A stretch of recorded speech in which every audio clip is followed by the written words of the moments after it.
ఏదైనా చెబుతున్నప్పుడు లోకాన్ని మరిచి అందులోనే లీనమై వినేవాడట.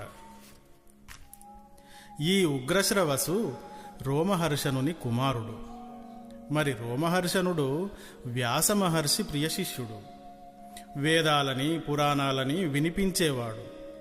ఈయన కథ చెబుతుంటే వినేవారికి ఆనందంతో వెంట్రుకలు నిక్కబొడుచుకునేవట. అందువల్ల ఆయనకి రోమహర్షణుడు అన్నారు. అంత గొప్ప కథకుని కుమారుడు కాబట్టి సూతముని కూడా గొప్ప కథకుడుగా తయారయ్యాడు.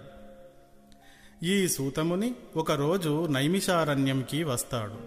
నైమిషారణ్యంలో శౌనకుడు అను కులపతి చేసే సత్రయాగం చూడడానికి. ఈ సత్రయాగం 12 ఏళ్లు కొనసాగే దీర్ఘ సత్రయాగం. అక్కడ 11,000 మంది మునులు శౌనకునితో పాటు యాగంలో